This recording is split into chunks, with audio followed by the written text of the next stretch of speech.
Assalamualaikum warahmatullahi wabarakatuh. Perkenalkan, saya Erinia Ermawati, NPM 2586206019 dengan absen 09 dari kelas 1A PGSD. Pada kesempatan kali ini, saya akan mempresentasikan mind mapping yang saya buat sebagai tugas individu pada mata kuliah konsep dasar IPS SD yang diampu oleh Bapak Angga Setiawan MPD.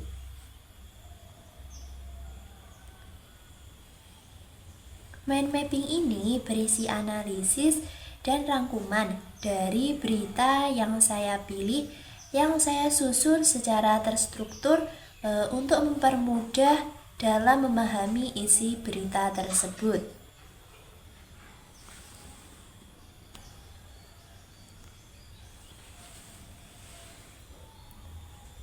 Saya akan memulai penjelasan ini dengan sebuah peristiwa yang konkret yang terjadi di Kabupaten Indramayu, Jawa Barat.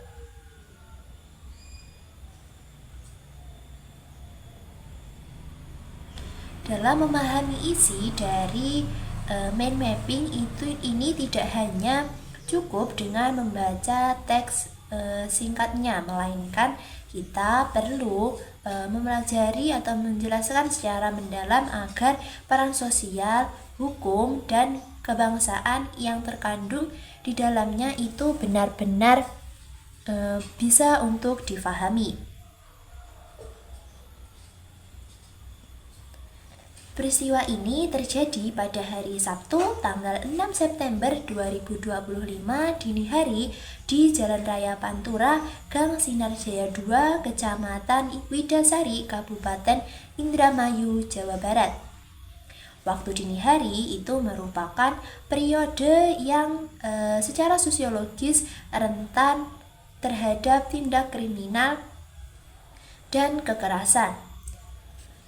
Pada jam tersebut, aktivitas masyarakat menurun, kontrol sosial melemah, dan ruang publik menjadi relatif sepi. Kondisi ini sering dimanfaatkan oleh kelompok remaja yang ingin melakukan tindakan beresiko karena merasa lebih bebas dari pengawasan.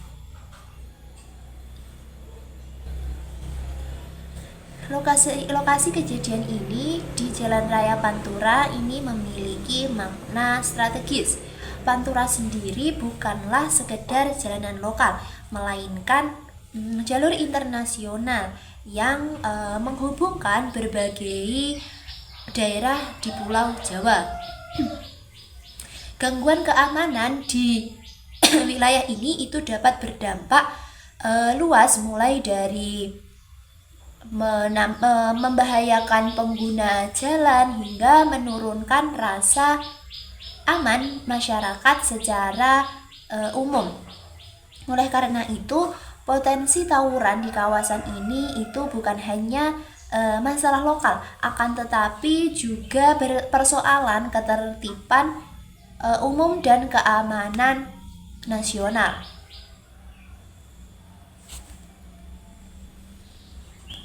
Awal mula terjadinya peristiwa ini berasal dari laporan warga yang merasa curiga dan juga resah dikarenakan melihat sekelompok remaja yang sedang berkumpul sambil membawa senjata tajam. Nah, laporan warga inilah yang menunjukkan berfungsinya kontrol sosial internal di tingkat masyarakat atau di lingkungan masyarakat.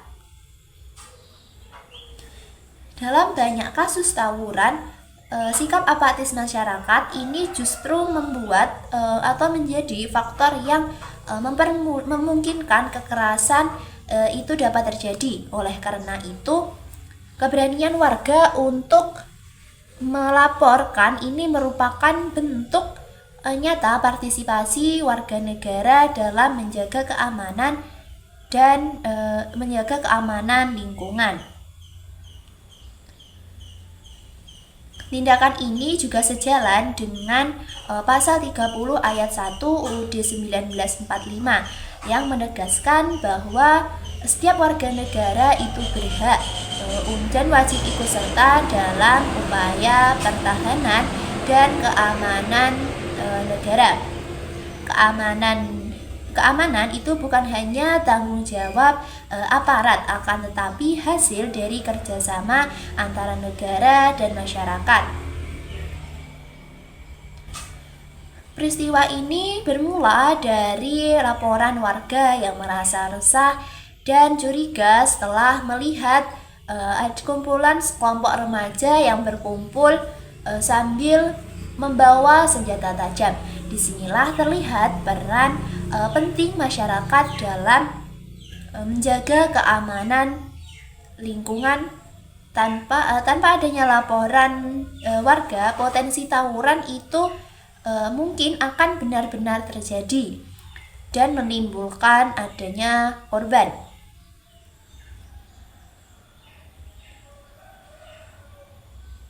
Dari hasil patroli yang dilakukan oleh aparat kepolisian, didapati 3 remaja yang berhasil diamankan. Ketiga remaja ini berinisial HF yang berusia 17 tahun, NA serta DE yang masing-masing masih berusia 15 tahun. Ketiganya merupakan masih berstatus pelajar. Nah, fakta bahwa pelaku ini masih anak-anak dan remaja ini menjadi titik krusial dalam analisis kasus tersebut.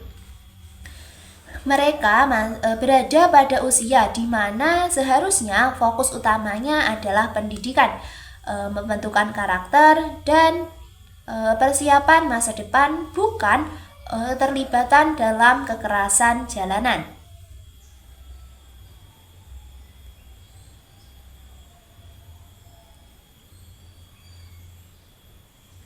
Dalam mapping ini juga menunjukkan bahwa ketiga remaja tersebut tergabung dalam sebuah kelompok yang mereka sebut atau dijuluki sebagai Botarus. Botarus sendiri merupakan singkatan dari bocah tabrak lurus. Mereka berencana bersekutu dengan kelompok lain yang dikenal sebagai pojok jimpret untuk melakukan tawuran dengan atau melawan kelompok Warcel Pilangsari.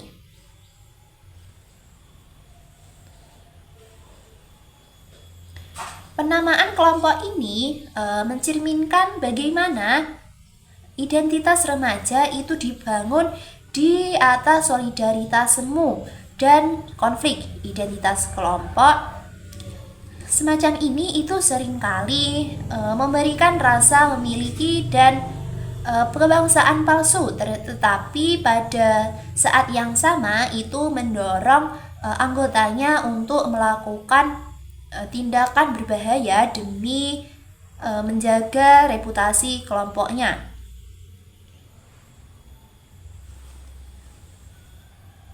Barang bukti yang berhasil diamankan oleh pihak kepolisian ini terdiri dari 1 bilah celurit, 1 bilah golok panjang, 1 unit sepeda motor Suzuki Satria FU dengan nomor polisi E2149 PAV serta 1 unit telepon genggam.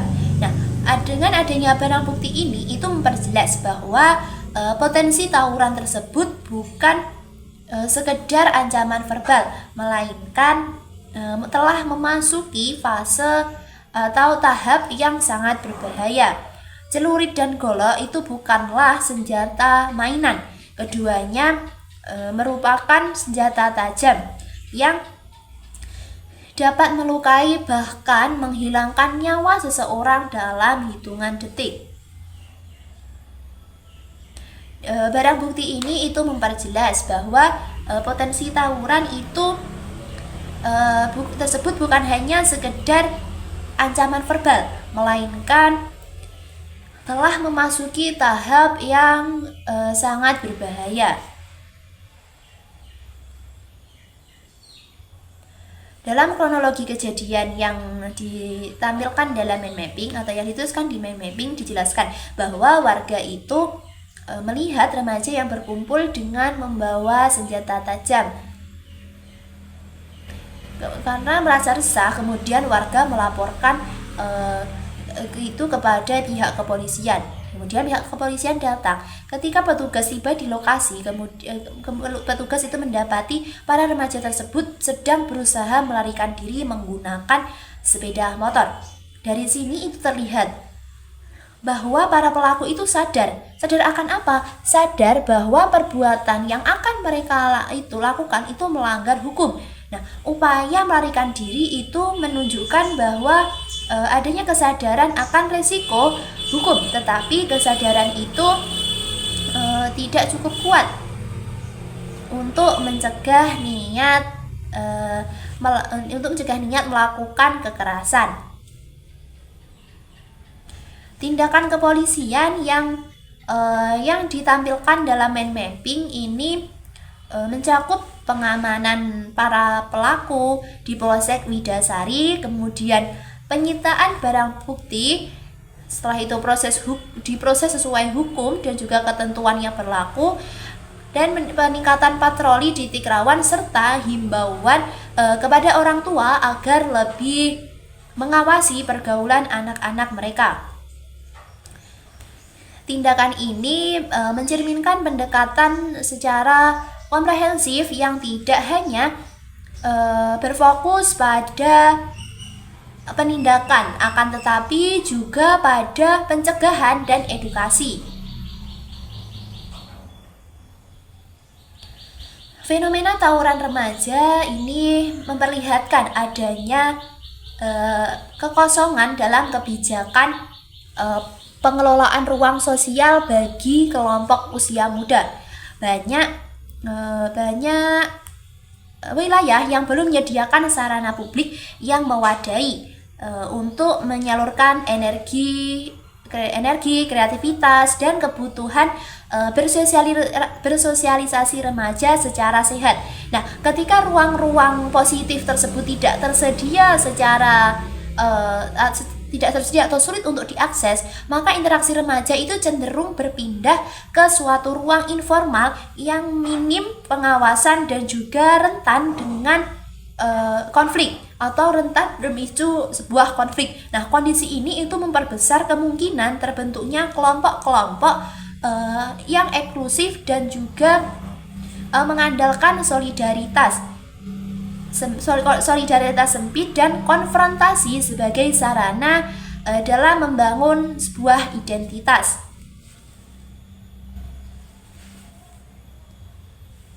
Selain faktor ruang fisik, dinamika digital itu turut mempengaruhi pola tawuran remaja. Media sosial itu tidak hanya menjadi media dalam berkomunikasi, akan tetapi juga arena pembentukan reputasi dan pengakuan sosial.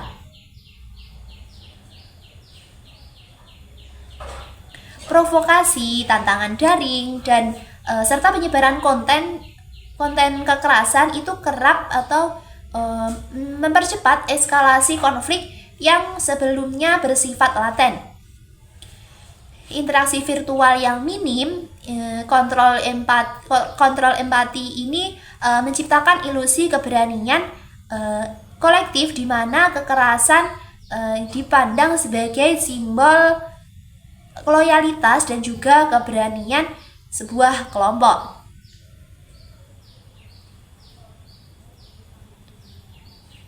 Tawuran remaja ini juga berkaitan dengan lemahnya sistem pendampingan psikososial. Banyak remaja itu menghadapi tekanan emosional, krisis identitas, dan juga rasa keterasingan tanpa adanya dukungan yang mewadai. Nah, ketidakmampuan untuk mengekspresikan emosi secara sehat itu seringkali bermuara pada perilaku agresif.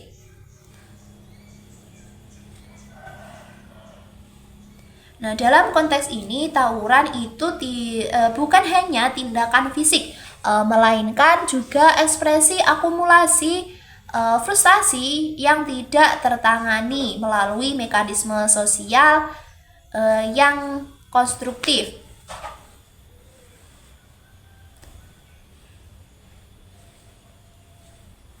Nah, di tingkat konstitusional, koordinasi antar lembaga itu seringkali berjalan secara sektoral dan reaktif. Sekolah, aparat keamanan, dinas sosial, dan layanan kesehatan mental itu kerap bergerak secara sendiri-sendiri tanpa kerangka kerjasama yang berkelanjutan. Nah, akibatnya intervensi yang dilakukan itu hanya bersifat jangka pendek dan tidak menyentuh akar persoalan.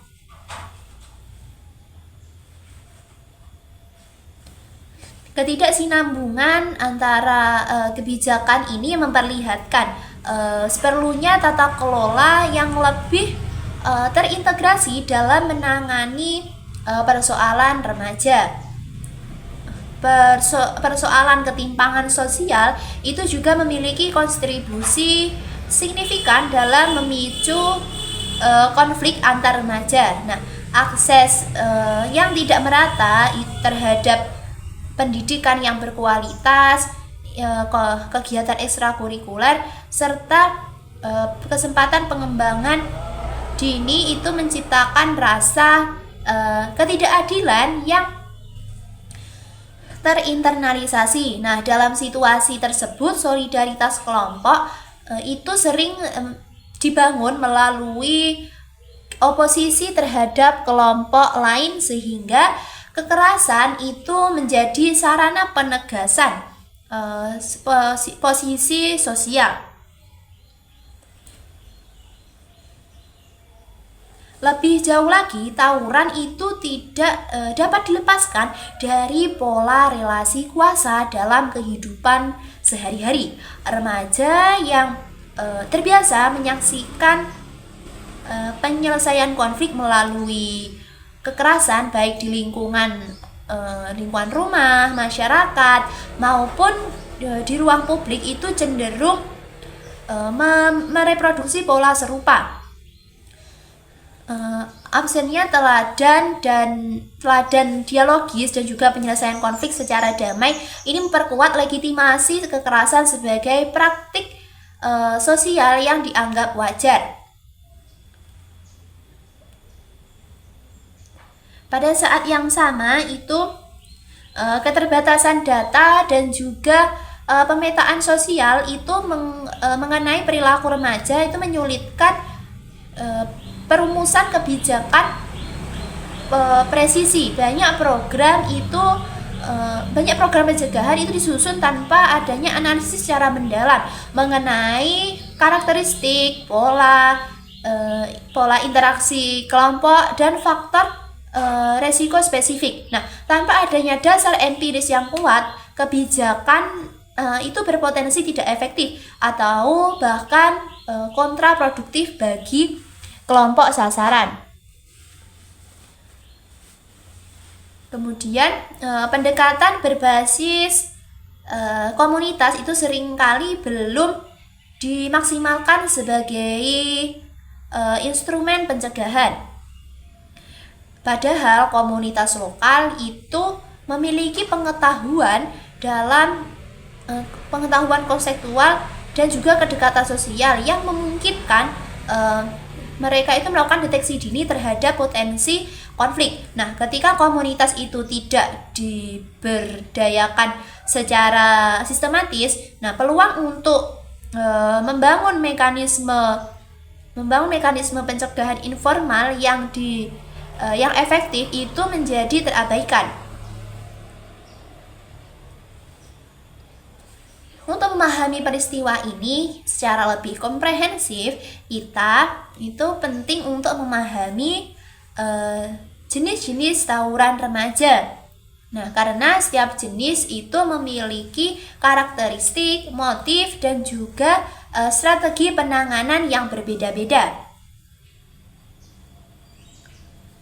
Yang pertama adalah tawuran spontan. Apa sih itu tawuran spontan? Tawuran spontan itu adalah tawuran yang terjadi tanpa adanya perencanaan matang dan biasanya dipicu oleh emosi sesaat seperti ejekan, kemudian provokasi di media sosial atau konflik kecil yang membesar. Nah, tawuran jenis ini itu sering terjadi di lingkungan sekolah atau ruang publik setelah jam sekolah selesai. Meskipun tampak sepele, tawuran spontan itu dapat dengan cepat berubah menjadi kekerasan serius jika melibatkan senjata. Kemudian yang kedua ada tawuran terencana. Tawuran terencana itu adalah tawuran yang paling berbahaya. Mengapa kok paling berbahaya? Karena tawuran ini direncanakan sebelumnya, kemudian melibatkan penentuan arah, penentuan lokasi, waktu, dan pembagian peran, dan juga penyediaan senjata. Nah, kasus seperti di Indramayu ini termasuk dalam kategori tawuran terencana karena adanya persiapan, kemudian analisis antar kelompok dan penggunaan senjata tajam. Nah, tawuran jenis ini itu menunjukkan tingkat kesadaran dan eskalasi konflik yang tinggi.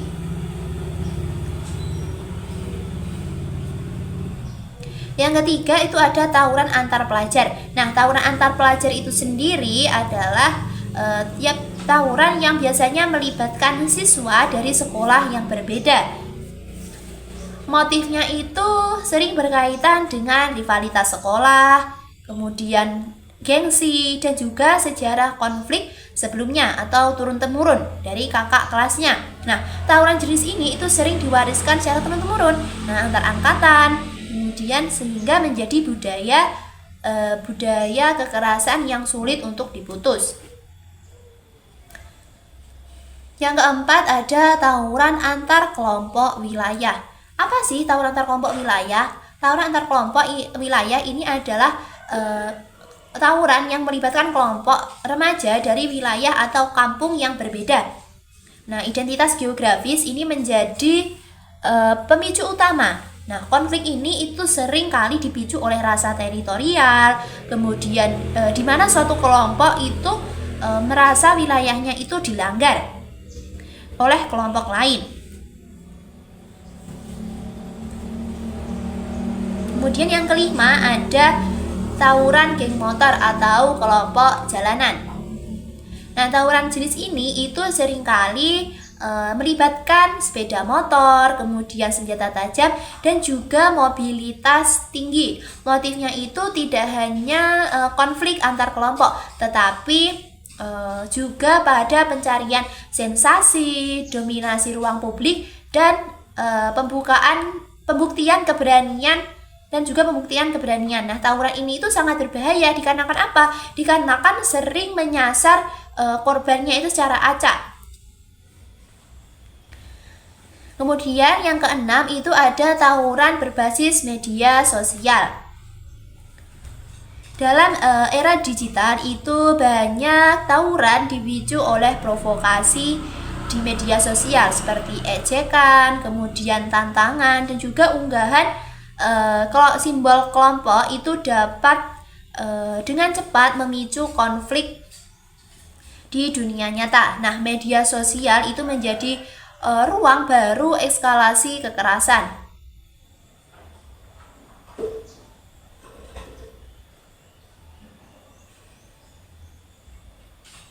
Jika peristiwa ini dianalisis lebih dalam, kita itu dapat melihat bahwa tawuran remaja itu bukanlah sekedar peristiwa yang berdiri sendiri, akan tetapi di tingkat nasional kasus serupa itu juga terjadi di berbagai daerah seperti Jakarta, Bekasi, kemudian Tangerang, Medan, Surabaya, dan juga Makassar. Nah, di Jakarta, tawuran pelajar di kawasan Manggarai dan Tebet itu telah berulang kali menelan korban jiwa. Nah, di Bekasi sendiri, tawuran pelajar itu pernah terjadi di jalan raya. Nah, itu juga pernah menyebabkan kemacetan yang cukup panjang dan melukai pengguna jalan yang tidak terlibat.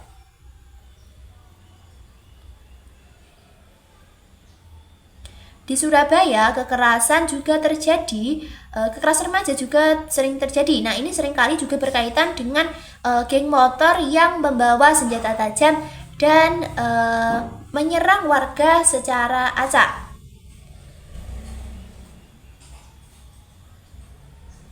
Nah, kesamaan pola antara kasus di Indramayu dengan kasus-kasus nasional lainnya ini menunjukkan bahwa masalah ini itu bersifat sistemik. Tawuran remaja itu muncul akibat kombinasi faktor psikologis, sosial, dan lingkungan.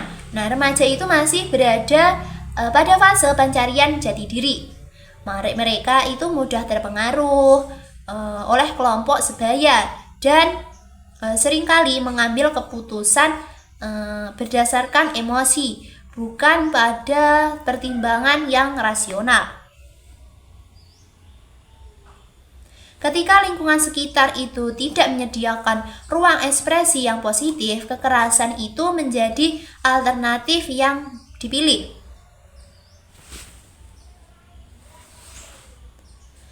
Dari sudut pandang hukum dan juga konstitusi, peristiwa ini memiliki kaitan langsung dengan Undang-Undang Dasar Negara Republik Indonesia tahun 1945. Nah, dalam pembukaan UUD 1945 pada alinea keempat itu menegaskan bahwa tujuan negara itu adalah melindungi segenap bangsa Indonesia dan seluruh tumpah darah Indonesia. Nah, perlindungan ini itu bukan hanya mencakup perlindungan dari ancaman kekerasan, termasuk kekerasan dilakukan oleh warga negaranya sendiri. Nah, tawuran remaja ini jelas bertentangan dengan tujuan tersebut. Jika kita berbicara tentang pencegahan berbasis UUD 1945, maka yang pertama harus dipahami adalah bahwa Konstitusi Indonesia itu tidak hanya berfungsi sebagai landasan hukum formal, akan tetapi juga sebagai pedoman arah kebijakan dan juga perilaku sosial. Pencegahan tawuran itu bukan semata-mata tugas pihak kepolisian, melainkan mandat konstitusional yang melibatkan seluruh unsur bernegara dan juga masyarakat.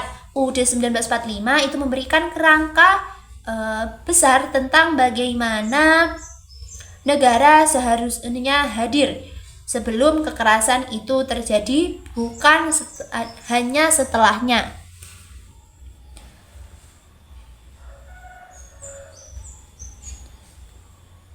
Pembukaan UUD 1945 itu juga menegaskan bahwa tujuan negara itu melindungi segenap bangsa Indonesia dan seluruh tumpah darah Indonesia.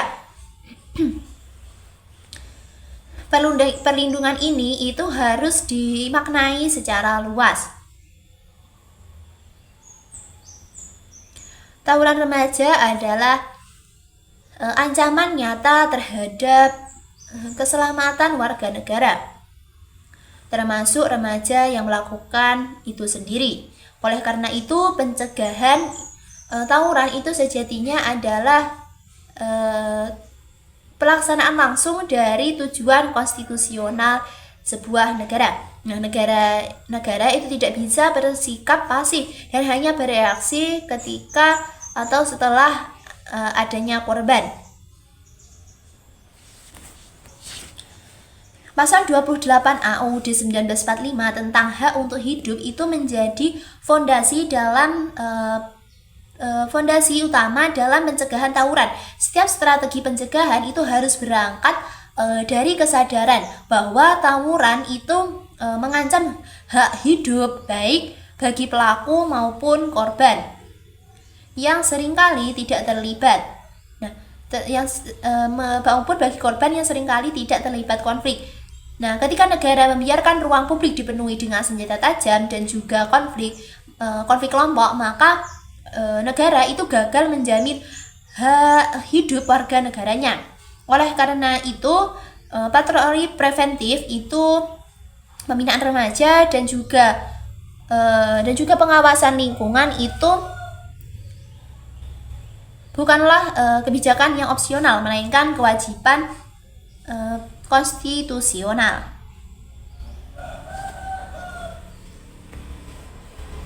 Pasal 28B ayat 2 UUD 1945 tentang perlindungan anak itu juga memperjelas arah strategi pencegahan. Nah, anak itu berhak atas perlindungan dari kekerasan dan diskriminasi.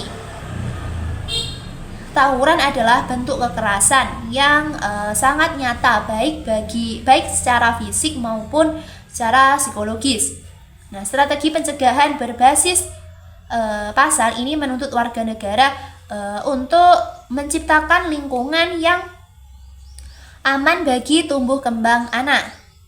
Nah, hal ini itu juga mencakup pengawasan terhadap pergaulan anak, kemudian penyediaan ruang aktivitas positif, serta sistem deteksi dini terhadap potensi konflik. Dalam praktiknya, pencegahan berbasis UUD 1945 itu berarti pemerintah daerah itu harus aktif dalam menjalankan fungsi perlindungan anak, misalnya melalui pembentukan forum anak, pusat kegiatan remaja, dan program pendidikan karakter berbasis nilai Pancasila. Nah, ketika remaja itu memiliki ruang untuk mengekspresikan dirinya secara positif, kebutuhan mereka itu akan pengakuan tidak lagi disalurkan melalui kekerasan. Nah, kemudian pada pasal 31 UUD 1945 tentang hak atas pendidikan ini juga menjadi pilar penting. Pendidikan dalam konteks pencegahan tawuran itu tidak boleh dipersempit menjadi proses akademik semata. Pendidikan itu harus mencakup pembentukan kesadaran hukum, empati sosial, dan juga kemampuan penyelesaian masalah dan juga konflik secara damai. Strategi pencegahan berbasis konstitusi ini menuntut agar sekolah itu menjadi ruang aman, bukan medan konflik. Nah, guru dan pihak sekolah itu harus memiliki kapasitas untuk mengenali tanda-tanda awal potensi tawuran. Seperti apa? Seperti perubahan perilaku, kemudian simbol kelompok atau konflik antar siswa.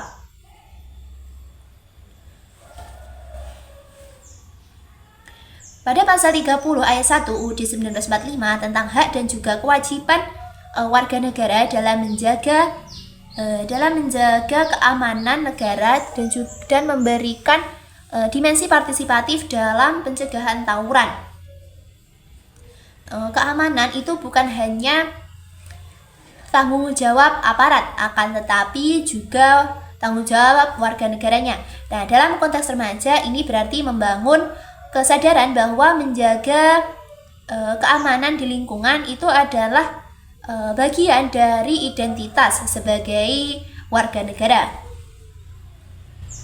Program seperti Siskampling, patroli lingkungan, dan pelibatan tokoh masyarakat dalam pengawasan remaja ini merupakan bentuk konkret implementasi pasal-pasal ini.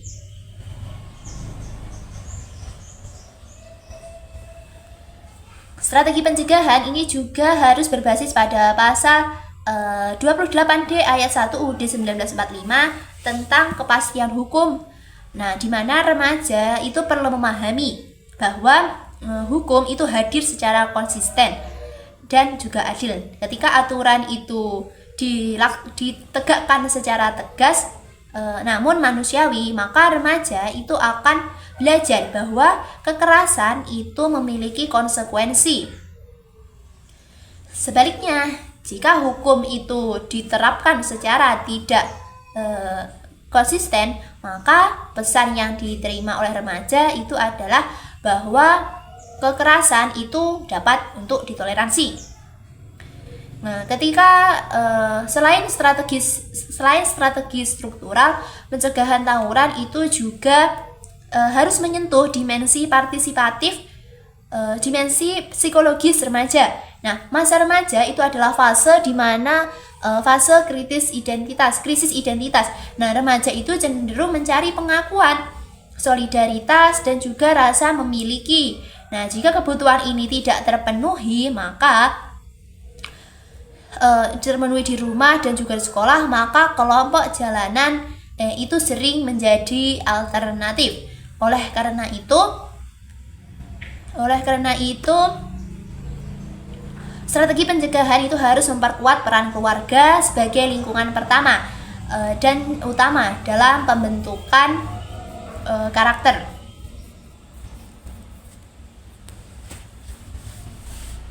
Kemudian orang tua itu juga perlu dibekali dengan pemahaman bahwa pengawasan itu bukan berarti mengekang, akan tetapi mendampingi. Nah, komunikasi terbuka antara orang tua dan anak itu dapat juga menjadi benteng pertama dalam pencegahan tawuran.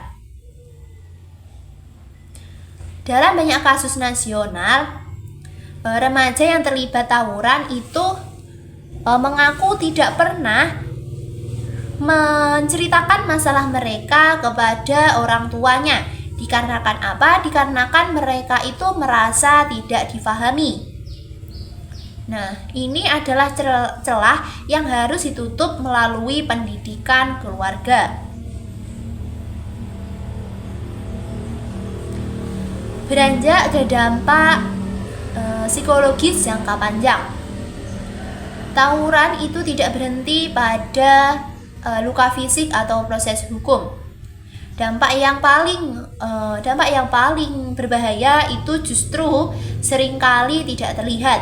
Nah, remaja yang terlibat tawuran baik sebagai pelaku maupun korban itu beresiko mengalami trauma psikologis.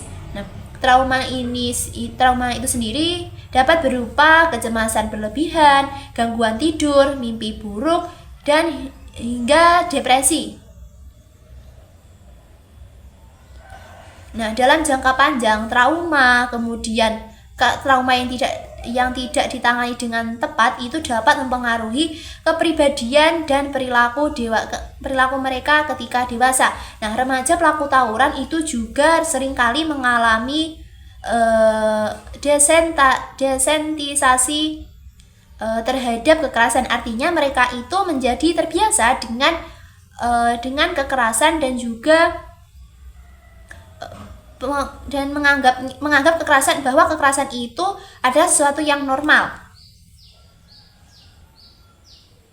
Ketika kekerasan telah dinormalisasi, maka ambang batas moral itu semakin rendah.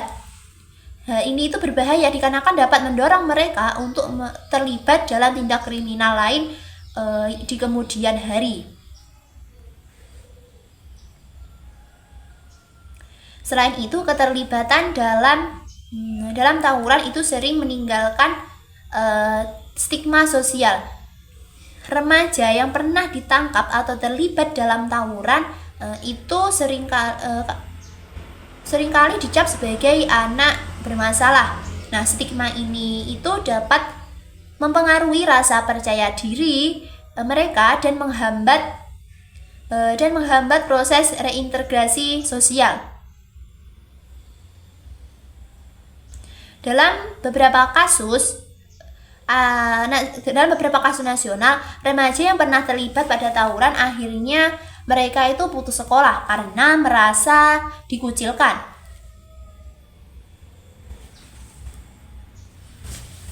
Dampak psikologis ini juga dirasakan oleh keluarga. Orang tua sering mengalami rasa bersalah, malu, cemas yang berkepanjangan.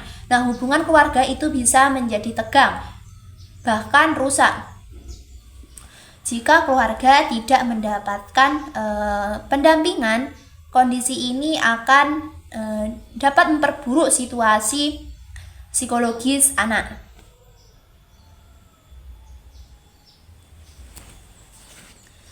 Dari perspektif konstitusional, dampak psikologis ini berkaitan erat dengan hak atas rasa aman dan juga kesejahteraan sebagaimana tersirat dalam berbagai pasal pada UUD 1945. Negara itu tidak hanya bertanggung jawab atas keselamatan fisik warga negaranya, akan tetapi juga kesejahteraan mental. Oleh karena itu, strategi pencegahan dan juga penanganan tawuran itu harus mencakup adanya layanan konseling dan rehabilitasi psikologis. Jika kita menggabungkan antara strategi pencegahan berbasis UUD 1945 dengan pemahaman mendalam tentang dampak psikologis, maka jelas bahwa tawuran itu bukan persoalan sepele. Ini adalah masalah konstitusional, sosial, dan juga kemanusiaan. Setiap kasus tawuran itu adalah sinyal bahwa ada hak-hak konstitusional yang terancam atau dilanggar. Nah, kemudian dengan demikian peristiwa tawuran remaja di Indramayu itu tidak dapat dipersempit sebagai persoalan ketertiban umum atau pelanggaran hukum semata, melainkan kita harus dipahami secara utuh sebagai persoalan konstitusional, sosial, dan juga kemanusiaan yang saling berkaitan.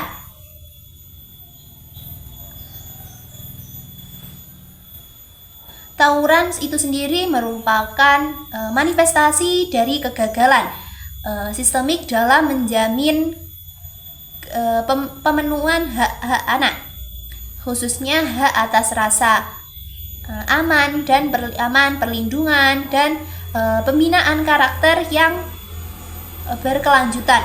Ketika remaja itu terlibat dalam kekerasan, hal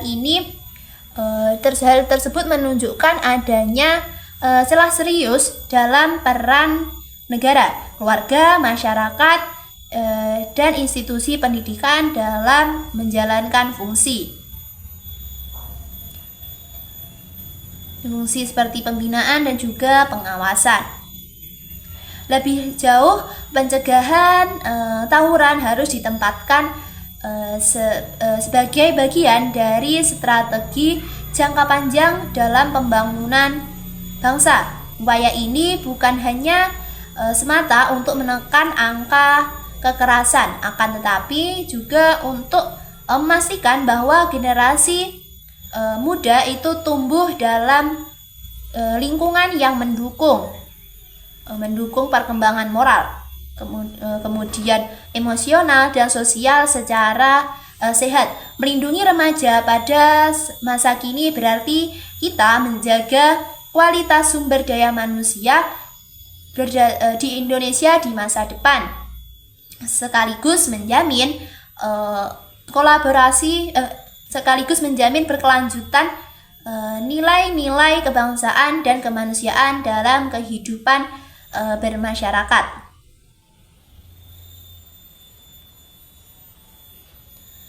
UUD 1945 telah memberikan landasan normatif yang jelas dan kuat bagi negara untuk hadir secara aktif dalam melindungi anak dan membangun sistem pendidikan yang berorientasi pada pembentukan karakter. Namun kekuatan norma konstitusional tersebut akan kehilangan makna apabila tidak diwujudkan dalam kebijakan publik dan tindakan nyata yang konsisten, terintegrasi, dan juga berkeadilan. Oleh karena itu, tantangan utama ke depan adalah memastikan bahwa setiap kebijakan, program, dan praktik penanganan tawuran itu harus benar-benar berlandaskan dengan prinsip kemanusiaan, pencegahan, dan keberpihakan pada masa depan generasi muda Indonesia.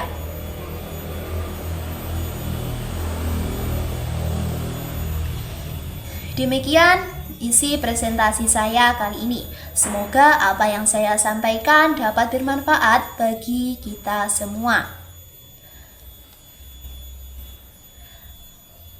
Terima kasih atas perhatiannya. Saya tutup. Wassalamualaikum warahmatullahi wabarakatuh.